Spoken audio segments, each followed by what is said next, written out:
that this is important to understand the political successes. I mean, the Chavistas can say to the rank and file, and the rank and file understands this instinctively, there is no stagnation in spite of the problems, in spite of shortages in other areas, in spite of the electricity blackouts and the rationing of electricity back a year and a half ago, which produced tremendous frustration among the Venezuelan people. But in spite of these concrete problems, you know, the revolution is moving forward. I think that's an important message, which the rank and file, the Chavista movement, and Venezuelans in general have well understood. This brings to mind this process of deepening of change. Brings to mind the concept of permanent revolution of Trotsky. Trotsky said that in an underdeveloped country, namely Russia, prior to 1917, the democratic revolution, which was really what was on the state table at that point, prior to 1917, would only be achieved by the proletariat and by socialist forces.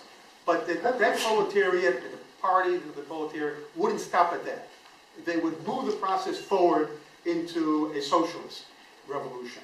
That was Trotsky's vision. I think there's an element of Trotskyism or the permanent revolution that's being applied or that it characterizes this process in Venezuela in the sense that this is an ongoing kind of process.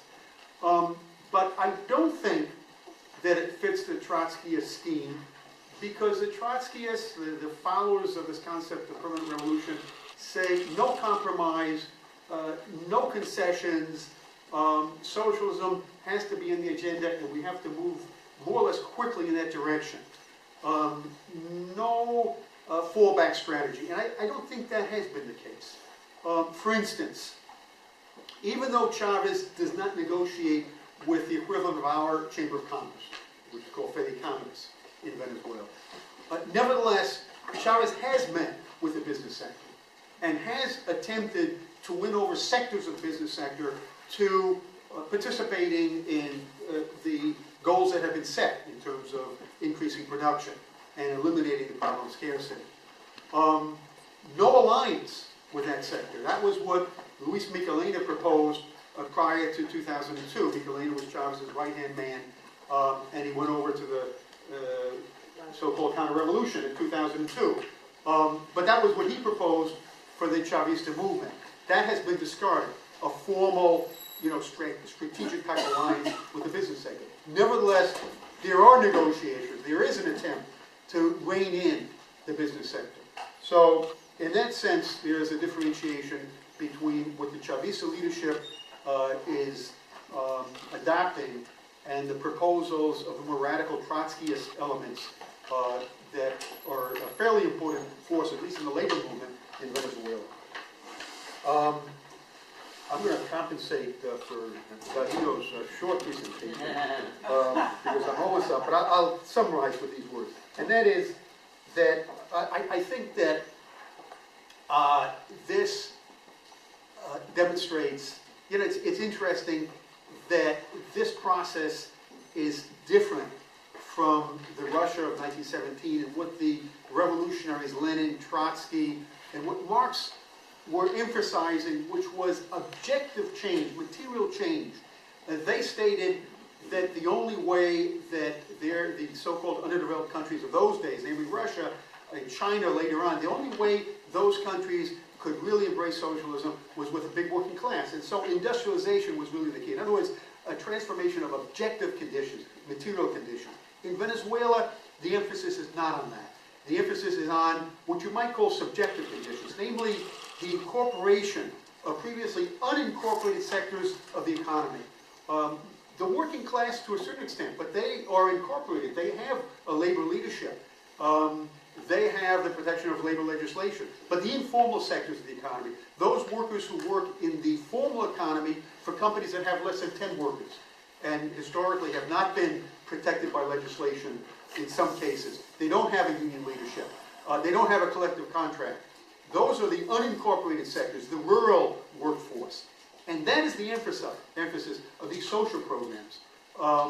in order to train them, in order to give them vocational skills, but also political skills and organizational skills. That is really what is lacking. The lack of organizational experience of a big chunk of the population, more than 50% of the population. Union workers have that experience. A trade union, by definition, is an organizational setup. So I think that the transformation of subjective conditions is the most important emphasis and the most important accomplishment of this process of change. So just to end on this note, the frustration is inevitable. 12 years is a long time. In any situation, there's a process of erosion of enthusiasm. But especially in the case of Venezuela, because this is an evolutionary, gradual, democratic road to change. And therefore, in Venezuela, unlike Cuba, unlike Russia in 1917, you're not able to chop heads, and you don't have people who have been tested in the armed struggle who are now leading the process and are occupying administrative positions. And so you have a lot of people from the old regime who have positions. And those Chavistas, not all of them, are 100% gung-ho like Carol is, because they haven't been put to the test prior to 1998. So this is an additional problem. But I think that what this revolution has done has been to demonstrate that the process is going on, it's moving on. There's a steady deepening of the process, and that has invigorated the rank and file, and that's the key to the political success of the Chavista movement. Okay, thank you.